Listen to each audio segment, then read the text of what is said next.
right. Yeah, it's demo time. Demo time. All right, we're gonna get into demo mode with namespaces, typedef, and enumerations. I don't think we can put in strings, but that's okay. That's not what I'm showing you really mainly. Namespacing is kind of the final hit on demo time. So let's do it by building the start of a system that is able to make decisions on a specific or on a specified fruit.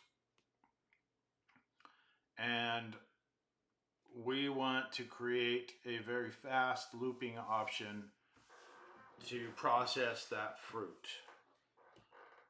And we want the system to be able to handle every fruit in existence.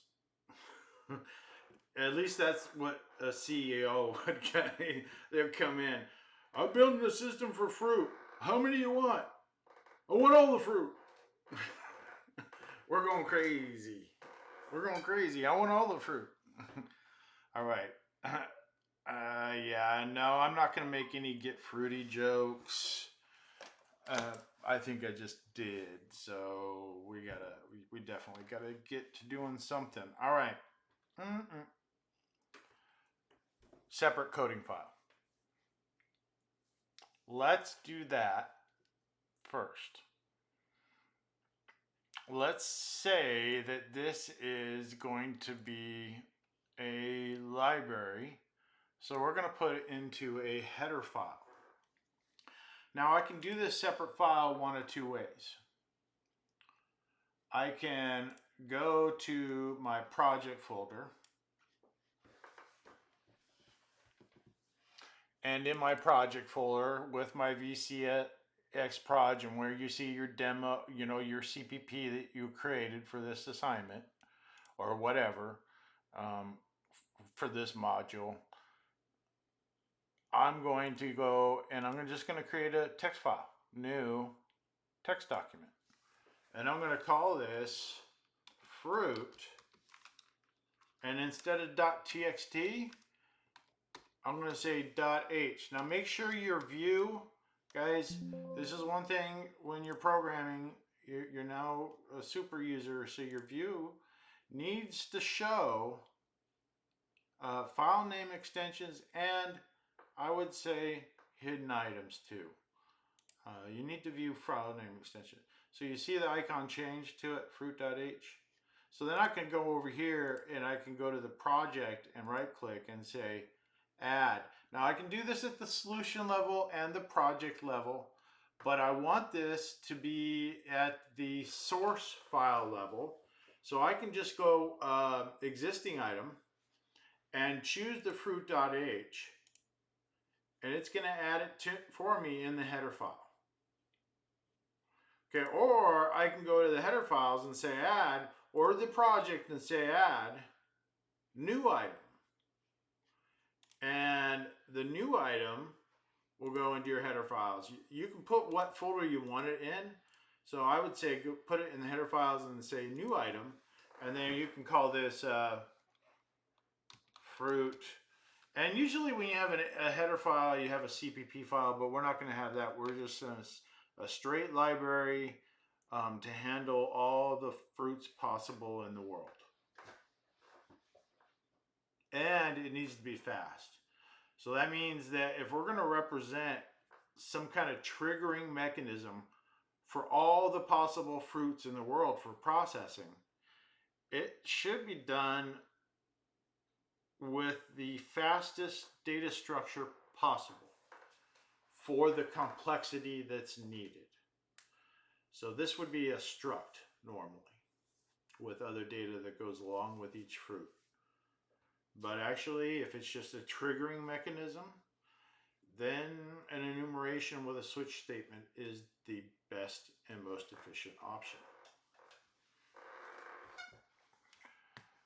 This could be fruit2.h if you're going to have another file for it. I'm just going to keep that in there. And fruit2.h will automatically, the one that we added and the project, it will be automatically added to your project folder. So that's just a little Visual Studio. For some reason, I accidentally clicked on this crypt tool thing. It's kind of fun, actually.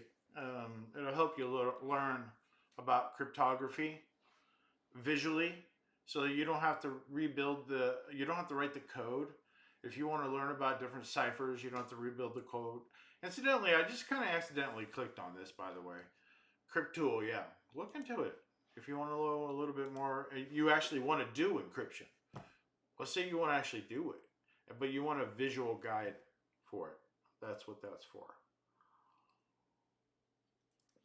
Okay, notice how fruit.h is here and there's nothing in it because I just created a blank text file. But when I added it from the project, it added a common top line called pragma once. So we're going to be including this header file into our project. And with C++, it's very literal and simplistic. And if you include or input library files from multiple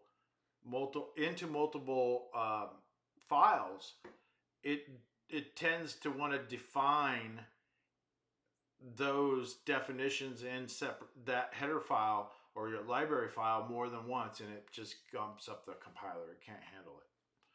So what we do is we make sure that every header file is only defined once with the key hashtag.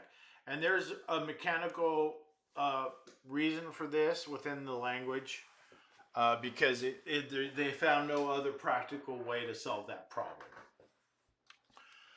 So, and it's been here for a while and they've actually improved it.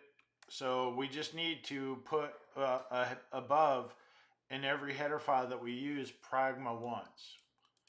So I'm going to actually throw that in there. That way that whatever we're going to put in there is only defined once, because I'm going to get rid of this and we're going to use the file that I created. And we're going to go to demo and we're going to say include. Now, if this is a user-defined data type in the same directory, we can do an implicit inclusion within the current folder. And you'll see when you do the double quotes, it'll automatically look in your current project folder for the header file that you could be referencing and find it for you. And then you can include it. So this is our header file, fruit.h, that we're going to include. And in fruit.h, we're going to have the prerequisite only define this once, because this is definition code. We only want it to be defined once. Yes, a quirk of the language. But what do we want in there? We want in there the enumeration for fruit. So let's throw that in there. And what was it? We used fruit, all lowercase, equals, and then, oh no, I'm still stuck. You don't assign it, you define it. Fruit, I think it was apple, orange. We're just going to do 2 of them. That's it. I think that's it. Oh, duh. Yeah. Yeah, there we go. Okay, so we're just putting the definition of the fruit definition. So instead of putting this at file scope, that's at file scope, we're going to put it in its own folder or file, because it is something that can be at file scope. So that means then we can import it from another file instead of having it in the current file if we want. So I have to include it to get access to it. Fruit.h. That allows me to do this. Fruit, my fruit, equals. Okay. And we're going to switch on my fruit.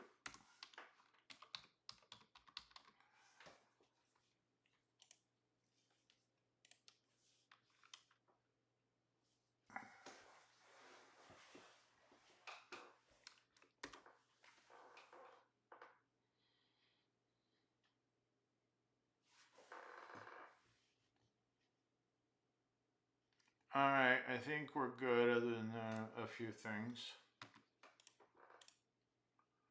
All right, so I've got main, I've got include fruit. Now, as soon as I take this include out of the way, that now causes a problem. If I do a rebuild, build, if I compile it again, fruit is undefined. That's because when we include a file up above, and the reason why we put it up above, because of the top-down programming, because essentially what the compiler is doing is taking everything that's defined in here, copying it or cutting it out, and putting it there. That's all this statement is doing. It's doing that. Literally. Because when a file or when a project is compiled, not only is it compiled from top down, but it's also compiled with includes first.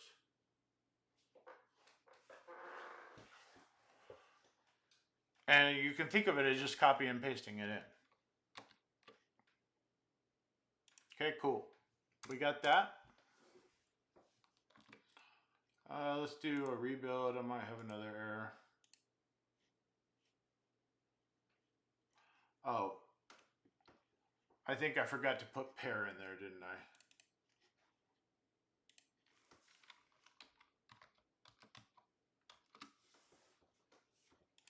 Okay, cool.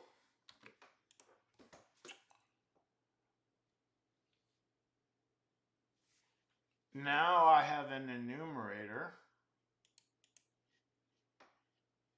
that I can use. And I have a loop and a switch construct set up to be as fast as possible using the best control structure for speed and then the fastest data type to process those values, the apples. And this is just a switching mechanism, so it's going to be very primitive.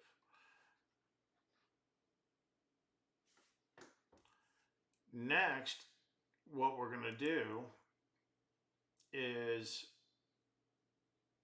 get a little crazy. Yeah, let's get a little nutty. Oh, no, we can't yet. We can't. But we're going to. We're going to. All right.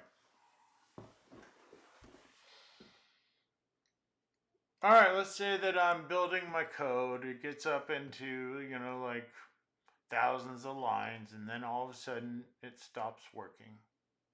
Just from some unknown reason. And then I go to my backups and I find that 2 versions ago, that means or maybe the last version of my code in the repository backup, that worked. I didn't have a library included that I had updated with some other code. Yeah, the boss came to me and he wanted this little feature, and I had to put it in for him, and it took me all night. But it broke everything. And come to find out that library uses a variable called fruit.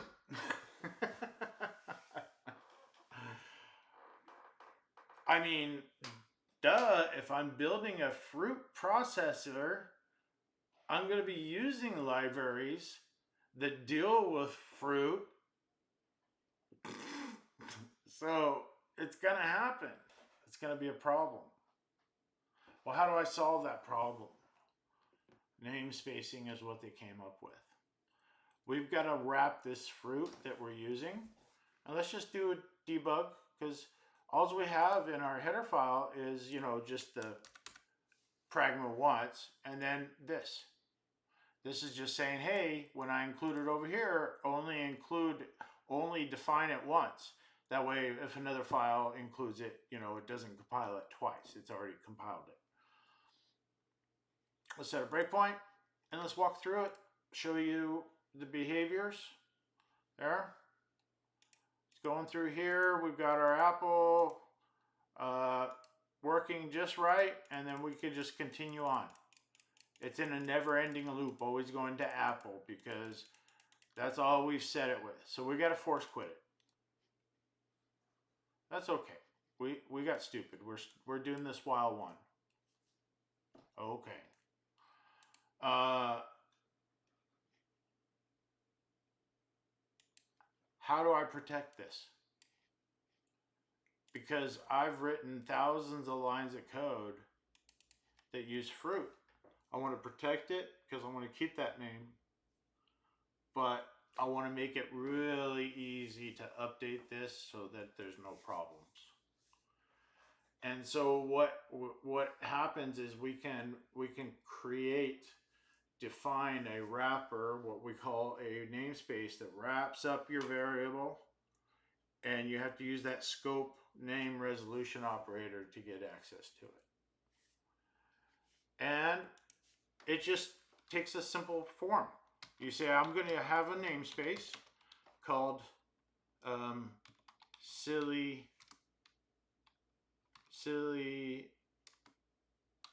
F, whatever.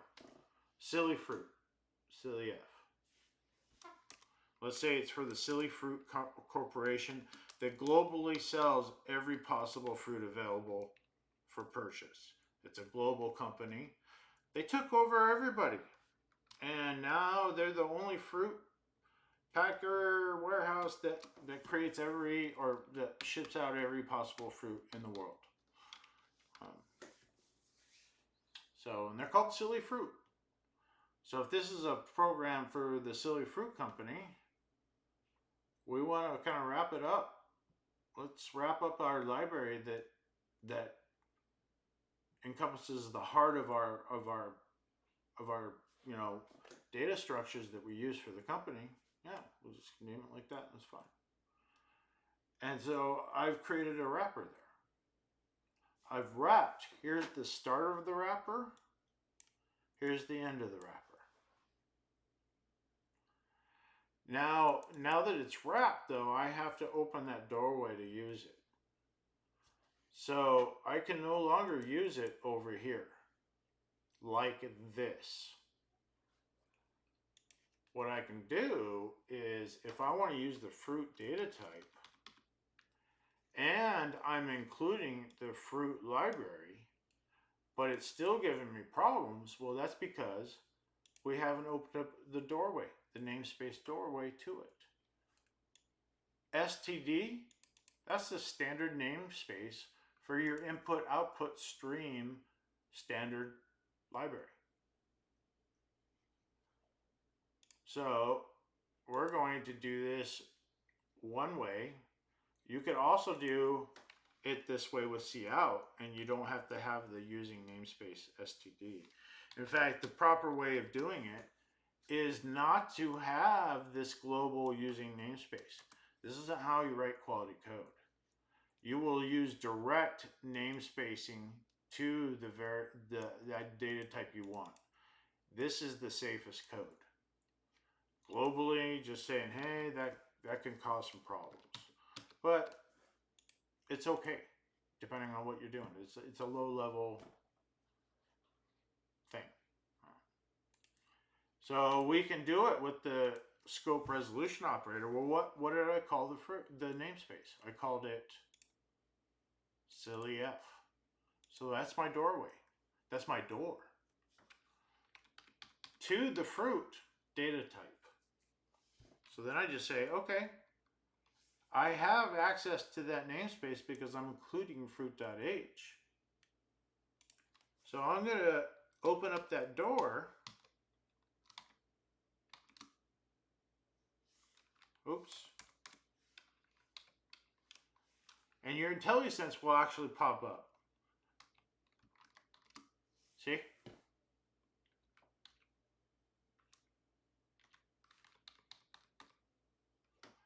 And then you can use that fruit data type.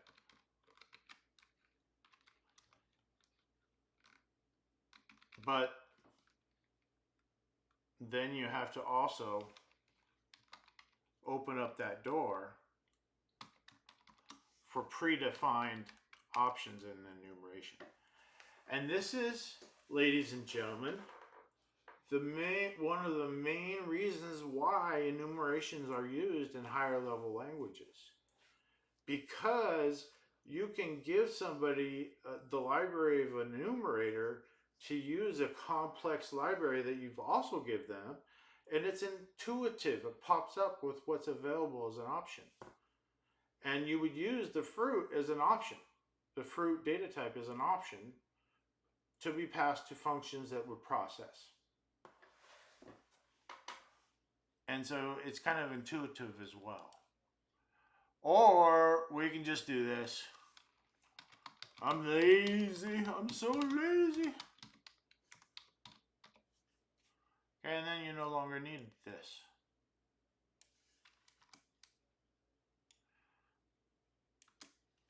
Okay, I've solved my problem. I can go back to building my project now. That makes me so happy. No more name problems. I've got it wrapped up nice and neat inside of there. And oh no, it's still giving me name problems.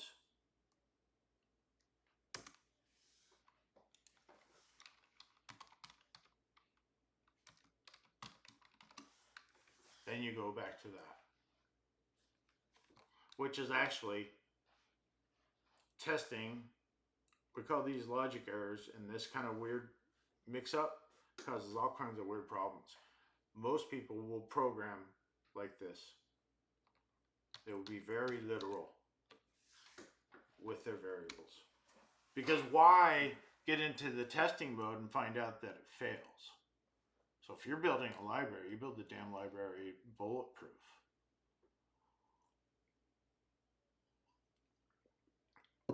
All right.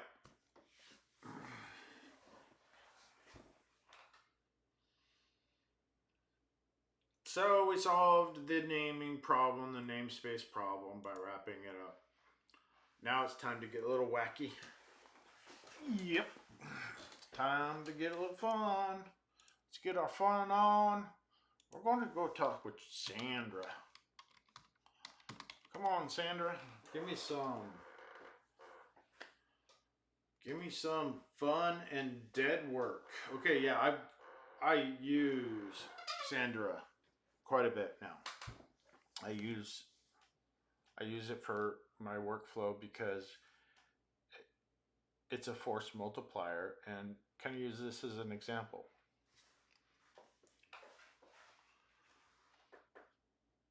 Hey, I have this enumerator, but I need a huge amount of fruit added to this, and I don't really know how many fruit are possible. I need help with that too. Could you give me an idea of how many fruit? Actually, you know what?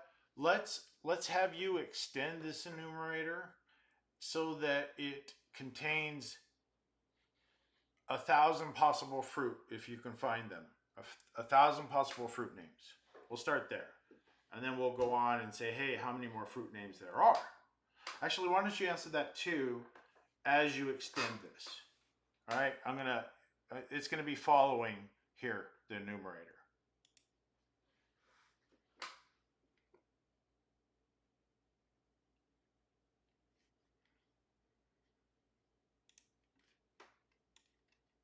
Okay, then I go copy the code that I want it to process. And by the way, guys, I have it in my machine, my other machine, my real dev machine. I have this all embedded so that I can just tell it with speech by hitting a button what code to write, what file to fix, what build errors to help me with. It's all embedded. There's none of this copy paste crap. It knows about my files as I'm developing them. That's the future. So get started on it now. And if there's any requests, maybe I'll do a video on how to do that. You have to use Linux or Unix. Can't do it on Windows. It's too custom. Oh, Sandra is waiting on me. Okay, so I'm just putting in the code.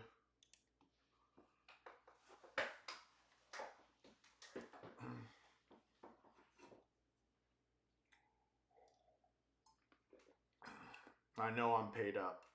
I just paid this morning because I made this loop that was just going over and over and over and talking to Sandra like 1,000 times, you know, every minute. And ChatGPT got pissed at me and put me on the naughty list. And then also used up all my monthly allotment. Oh, you know, they might still be mad at me. Maybe my request was too large. Well, let's see. I'm gonna see what happens. Sometimes it just dies, and I have to modify my request.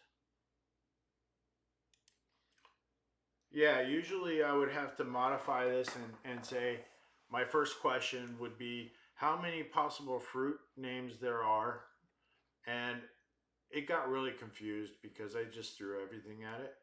That's why CEO suck, you know. They just give me all the fruit. So evidently there's like 2,000, 3,000 of them. Oh, we can get past 10,000 names? Ho. Híjole. Oh, dang. All right. Sandra, you're going to help me out here. Okay. I think, you know what happens is if Sandra dies here, but it's in context of this chat, I'll be able to ask it to generate it and it'll do it faster. I would usually, you know, 3-step this. Yeah.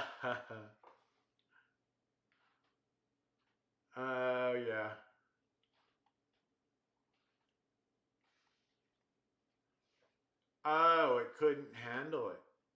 Oh my goodness.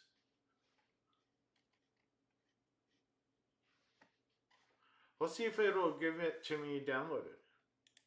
Yeah, can you give it to me downloaded? And remember, it's going to be 1,000 names. You need to give me 1,000. You should be able to just output to a file at least 1,000.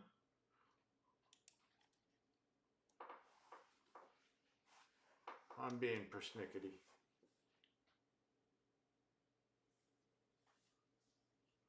Sometimes I get a little rude with Sandra.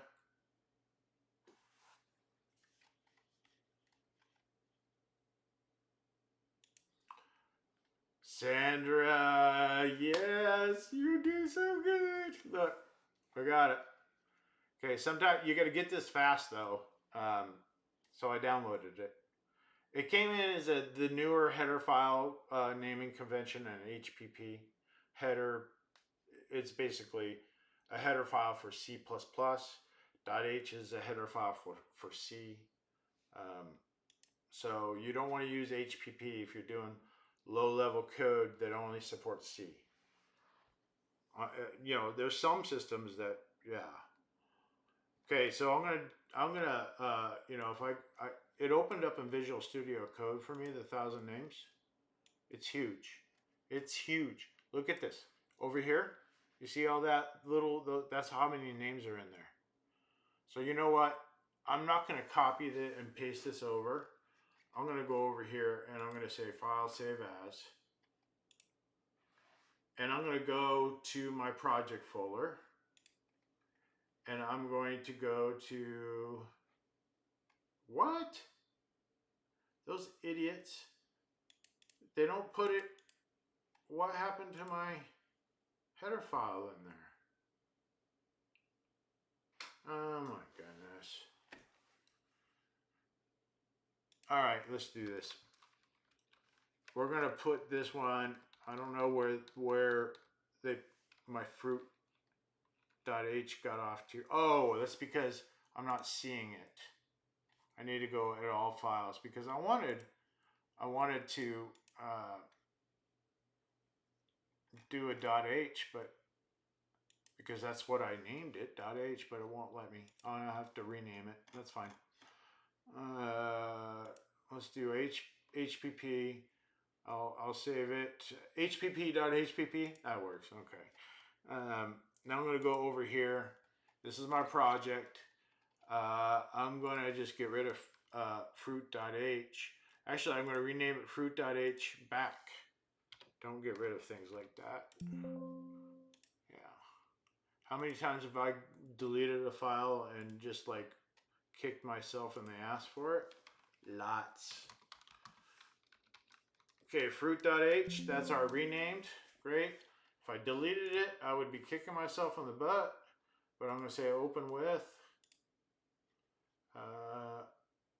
Let's do Notepad. That's fine. This is just our stuff. So, okay, so basically, we just need to wrap it, don't we?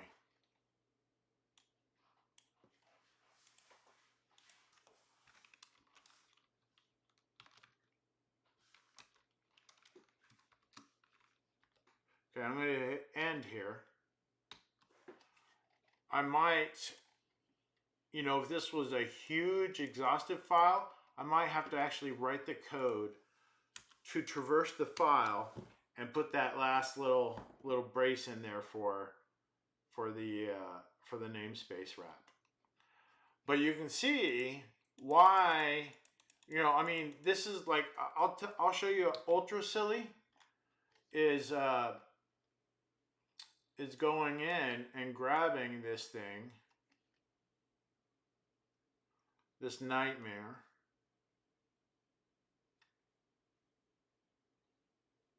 and copying it and pasting it into our code file. Should that be at the top of our code file? No. That would suck. Okay. Then is there a way that I can create a variable called fruit? Yeah. You just put it in a different file. I don't think we need to do a type define. I think that would be for more of a library that was developed by somebody else. You know, you especially if you're not familiar with it. Let's see how it works.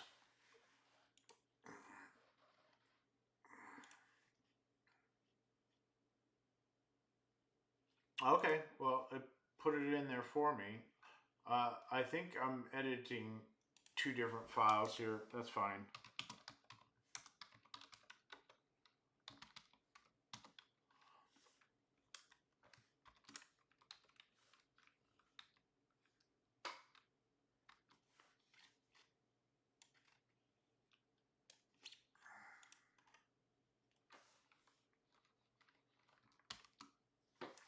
All right. There's our namespace from the actual code file.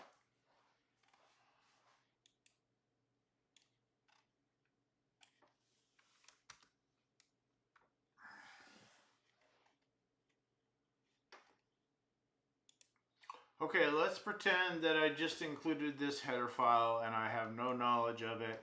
I know that I can access some stuff that's in it using its namespace. I've read at least that much of the documentation. Let me just try to use it. What can we do with silly F? What does it have? Oh, it's got the sour cherry variant of 622. Yeah, let's say I'm going to want to start there at the sour berries. And then,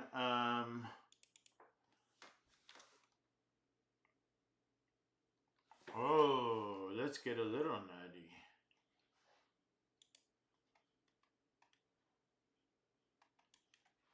Yeah.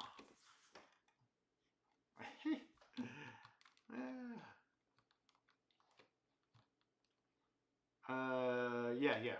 We're going to go to Sandra again. We're gonna get her slaving away for us.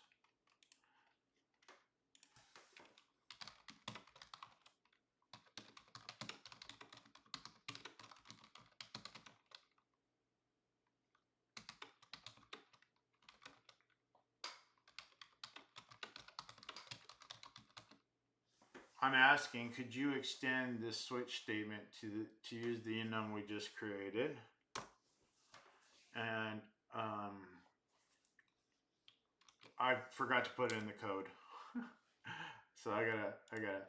Let me get back into habit mode. I think, yeah. Please extend this code so that it encompasses 300 random fruit from the enum that we just created. So I'm just going to give it some crappy code to give them so that it knows kind of the general way I want it created. And then Sandra will take it and run with it. The thing here is, here's the problem with using ChatGPT for develop. It's like I call it the happy puppy dog syndrome, because what it'll do is it'll get along developing with you, and really you I mean the things that it'll ask you if you want. Do you want to extend this? It'll always ask you if you want a little bit more, add a little bit more. And so the feature creep gets to be a nightmare. So watch out when it starts asking you if you want to do this to it. Oh, do you want to do this to you? Do you want a little more? You want? I'll get you some more code. Panting, whatever. Yeah, it's like be careful with the puppy dog syndrome of ChatGPT. And so here we got a good example of where it can mess up.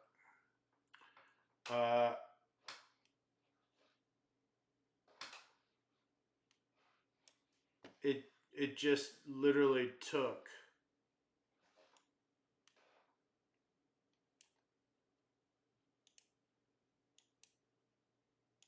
300 and stacked it on top of each other.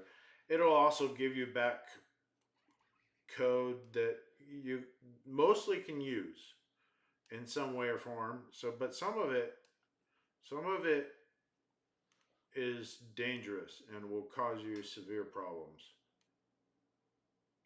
It'll cause things to really break. So always back up when you're programming with Sandra. I mean, seriously, I've lost so much cool stuff because I got stupid and I let Sandra get me into this feature creep for whatever stupid program I was building. And before I know it, it's out of control. It's like this big, and I'm throwing in every little feature I can think of. Ridiculous, yeah. Okay. Does that work? Okay, so what we got to do is we've got to iterate, and we've got to decide when we're done iterating. So the problem here is that the while statement is just out of control. And this is what you would do on some kind of automation. This is actually how you would build it. Your end point would be user, maybe the user hit a key to end the processing, the automated processing, anything else that would end the full-time looking and listening or whatever you're building. It's a never-ending loop, and you break out of them. That's how you build those. This is how a game is built. While one. And you break out of the loop when the user hits escape and quit, that sort of thing. So what I'm going to do here is I'm going to introduce something that's going to stop what is going on, and that is some kind of counter. Now I can use the myFruit enumerator itself as a counter, and I don't need to create another counter when I already have one, so I can just use it. myFruit is equal to myFruit plus 1, but remember we've got to cast that because it can't handle the graduation. It can't handle the excellent, and I'm going to cheat, guys. I don't care. I'm cheating. I am cheating. I hate this. I don't care. I'm not doing the stupid static cast thing. Drives me insane. Oh, maybe it can't handle it. Let's see.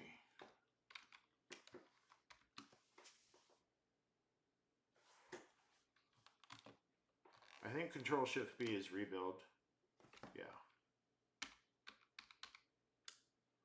Ooh. Oh, I'm being silly. Look at that. What am I doing here? This is a fruit cast, because myFruit is a fruit. What am I doing? I'm degraduating it, adding 1, taking the result of that and graduating it up to a fruit before I assign it to myFruit. Remember, everything's just a number. The way that it is represented changes. And all the cool stuff that we have is through the clever use of numbers.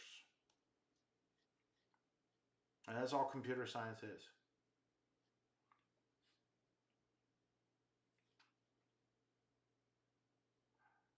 All right. If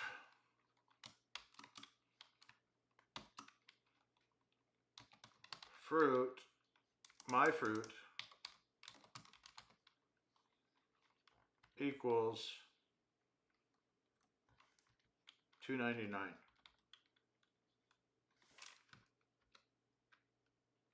Because it starts at 0, and I think I did 300 of them.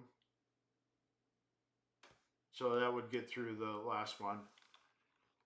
Oh no, that's a, it would not. I would need to do this at 300 so it does the last one. Because I'm going to break right here. If I did it below the switch statement, then I would do 299. That shouldn't break. That should print them all and then cleanly leave. So let's verify that. I should have up to 300 lines here. Ooh, okay, yeah, not 300, never mind, but 112. Okay, well, let's see. We might break it. We might get a whole bunch of invalid fruit states output. That's fine.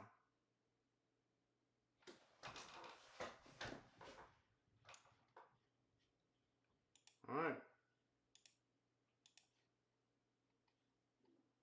Okay, few little bit of errors. It looks like I forgot to close my while loop when I copied and pasted. And also another kind of, caution, whenever you copy and paste, make sure you test directly after copy paste.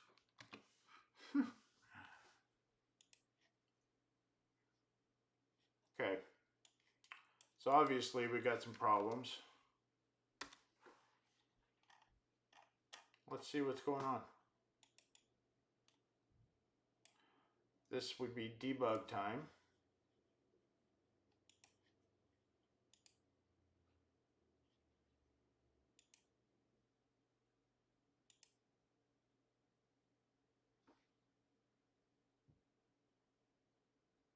Oh, we're immediately already doing an off by one error.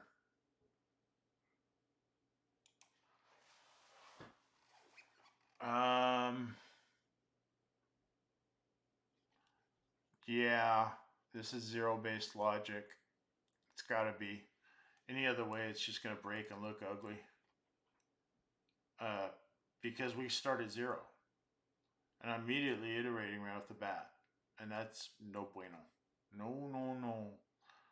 So, necessarily, let's do things properly, top down.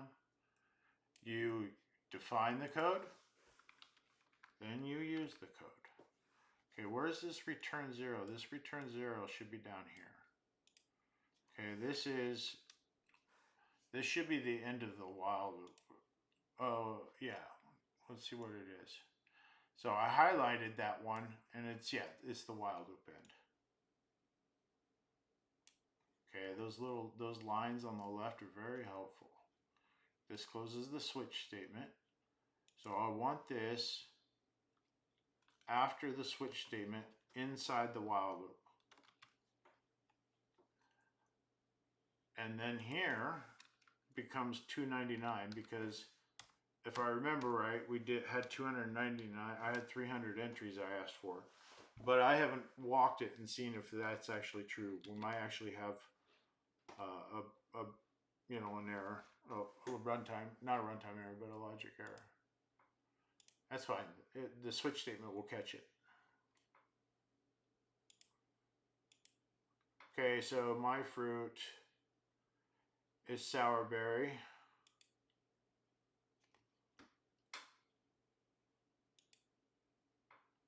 Okay, there's sourberry. Then it updates the fruit. Crimsonberry.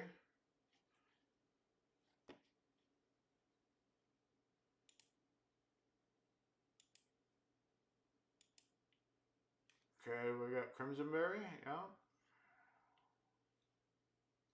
We should start with Tinyberry here. Yeah, because Tinyberry. Okay, let's do that, and we've already kind of looked at it. We see that we got some issues there.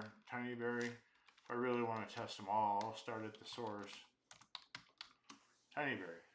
There we go.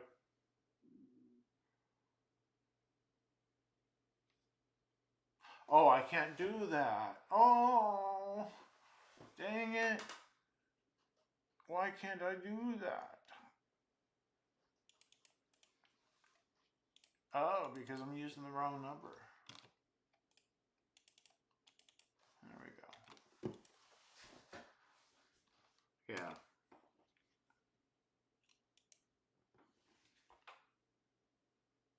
Yeah, so there's a whole bunch of invalids there. Ooh, the break is not working. We got an infinite loop. Interesting.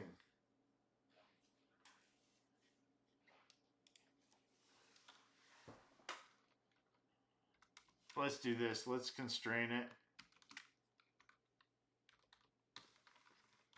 See what happens. I think we might be using enumerators improperly.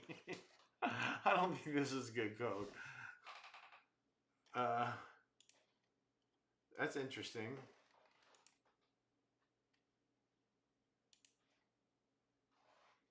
Oh, duh. No, it's greater than 100. Yeah. Let's see what's going on. Because that if statement's not getting triggered. And we're starting here. Yeah, I think there's a mismatch between our switch statement and the berry, the fruit. That's why we're getting so many problems. Because I mean, I just had it generate fruit, but you see, the list is different than what was given to me. Oh my goodness. Okay, yeah, that's why we're having problems. Because I'm not matching the same fruit names. Because I had to generate it differently. Oh my god. Okay, that's why. See, I'm very happy that I did not delete this. Very important. Okay, here we go. Makes sense. Because it was really behaving weird. I'm like, what the heck is going on? It's not doing what it should be doing.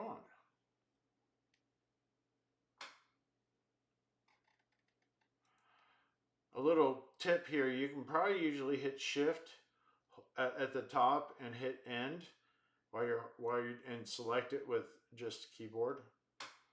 I'm just kind of just throwing it out there. Okay.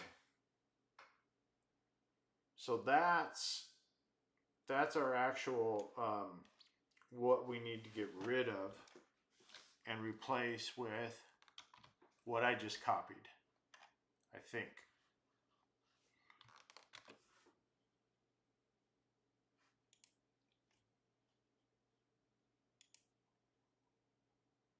Oh, yeah, you opened it up.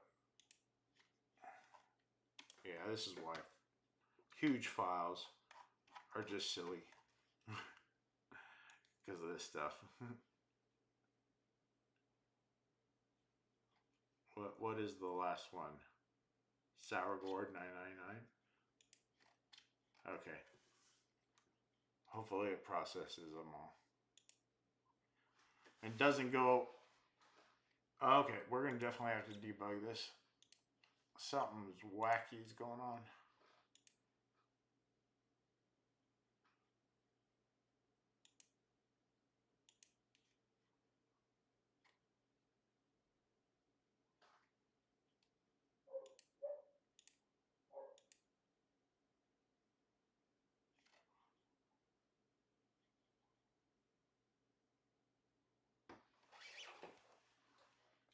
Oh, let's see if what this evaluates out to. That might be the problem.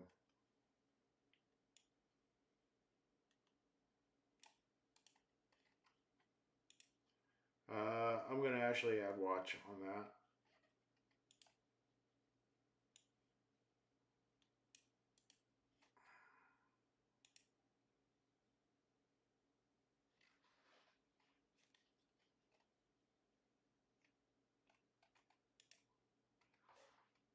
Oh, it does not like my cast. Am I really gonna have to do it new school? Yeah.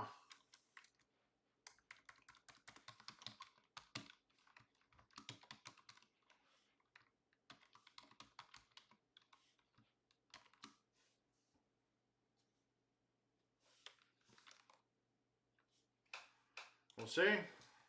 Could have been the problem. That's why debugging is so important.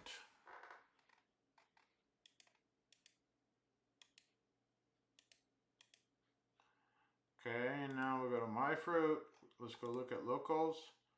My fruit is now spicy berry. That was the problem.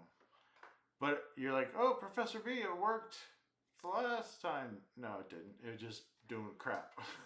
We just couldn't notice it. Oh, God. Okay, continue. Now it's going nutty. No! We gotta do it one more time. We can't figure out what's wrong with it. Okay. Boom, boom. Oh.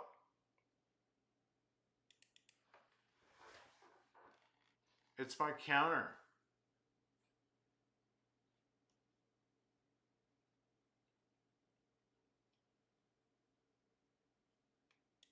it does not like it.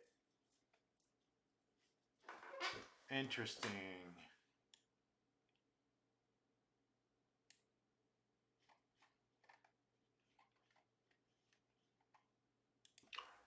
To get a better idea of what's going on, I'm going to just set a breakpoint there because I want it to be able to print through all the fruit and demonstrate that that switch statement is working.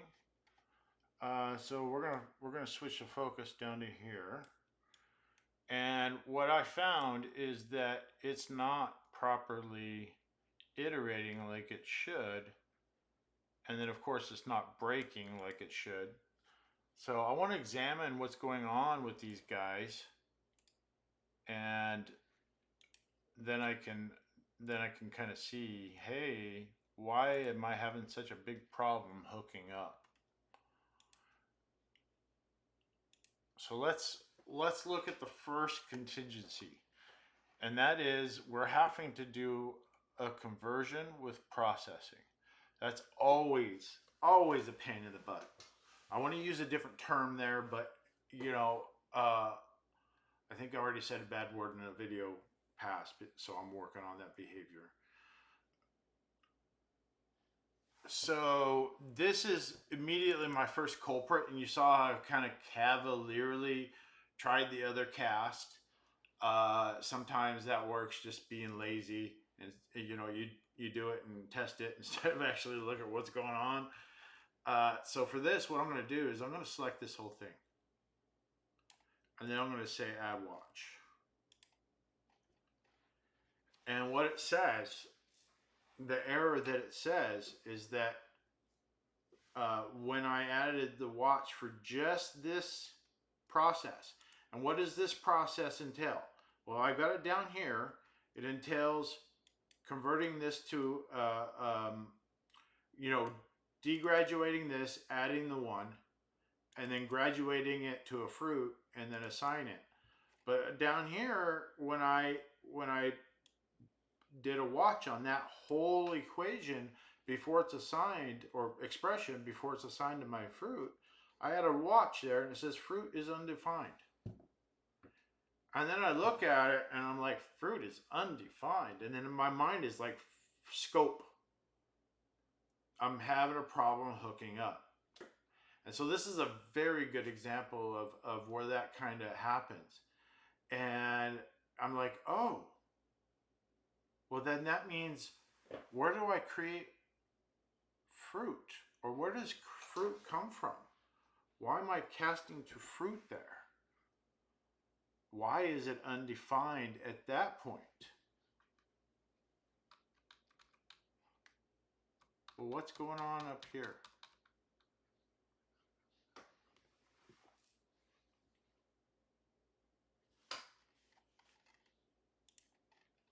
And that gets me to thinking, since it says fruit is undefined, and I'm kind of like, I'm doing okay, everything's done, everything's right, fruit is up there declared.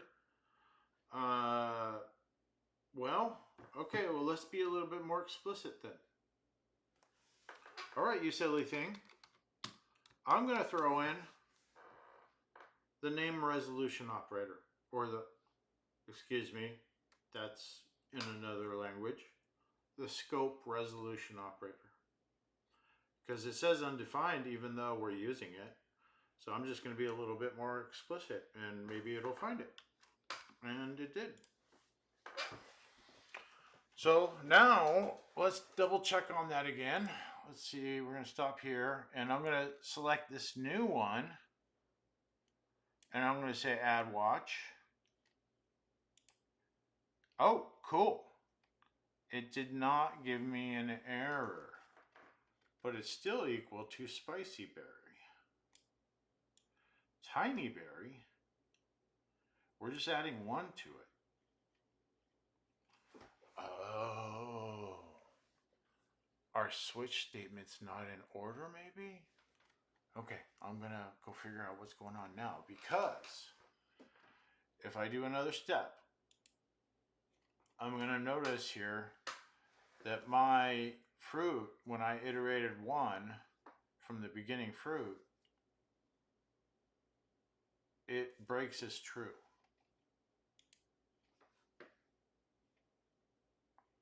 When I'm starting at 0 and I'm just adding 1 up. Yeah, I'm just adding 1 up. Why isn't it starting at the beginning and printing down? But everything's working. I don't have any errors. Why is the fruit greater than 100?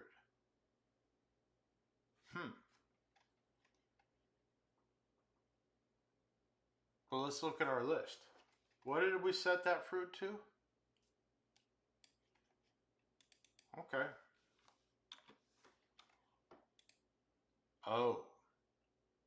Sandra strikes again. That's our first fruit. Not. And this is what you'll find. You'll be finding yourself doing this a lot. Control F. Control V keyword. And then we see holy. It's 919. I messed up. Dang. No wonder that was breaking as true. Because I didn't start it out at the beginning. Oh, silly me. Okay, well, all right. You're going to be that way. Now I know there's 919 of them, though. Shoot. Okay, let's go. Okay, yeah, all right, Miss Sandra. Thank you very much for that royal runaround. But hey, we did find an error that we fixed. It said undefined. So that was helpful. And then we found a logic error that I made. Well, I made all the errors, but so now we start this properly at the start of the list. We're making sure that we don't have name resolution errors there, like we kind of saw was possible from the debugger for whatever reason. And now we're ready just to kind of see what happens. Now that we know, let's bump this up. Did Sandra give us 999 of them? I don't know. I didn't count them. We'll find out. That's what this kind of program's for. It's the best calculator in the world, guys. You can just build it, whatever you want. All right, so I guess, yeah, all right, whatever. A bunch of invalids there, some issues that probably need to be figured out. Why are we getting invalid to begin with? Oh wait, I just ran out of lines. Maybe we just do 100 and see what happens. Let's see. Oh, Control S. Oh, dang. There's some more stuff. There's some more problems. Oh. So what do I do now? Well, we know the problem is somewhere in invalid fruit state. So let's set a breakpoint right there and look at it. And just see, is this fruit state invalid? And so it stops there. I'm going to look down here. My fruit, it's not. Let's play it again. Let's continue and see what else it got. Spotted berry. Why didn't it pick up spotted berry? Then I'll go down here and I'll copy spotted berry. I'll go over here and I'll compare it with my fruit. Oh my goodness. Sandra, you stinker. And then I realize ChatGPT is kind of cool, but kind of, you better watch it. You got to watch everything that, can't get too lazy. Garbage in, garbage out, guys. That it's not there. It's because the two lists are separate. I had it create the switch statements, and it created switch statements, the list and switch statements with switch statements that don't correspond fully with the list that it gave me, even though it was the same list in the same context.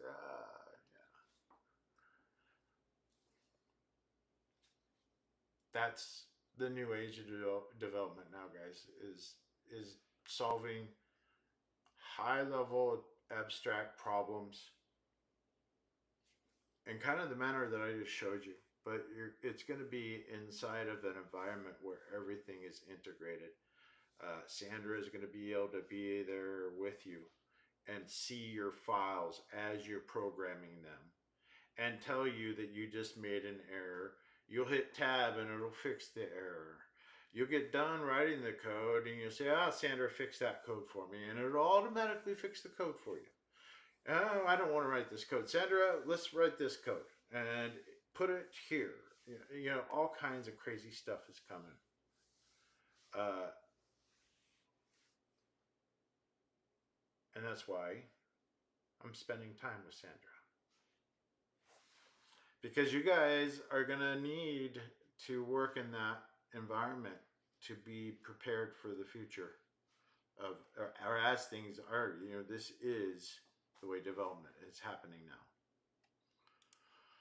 It's a force multiplier, guys, huge, but there are caveats and pitfalls, as you've seen from today. But that's okay. We did some good, fun stuff, and you guys got an idea of a few things. So I'm gonna bounce. Take care, guys. Have fun.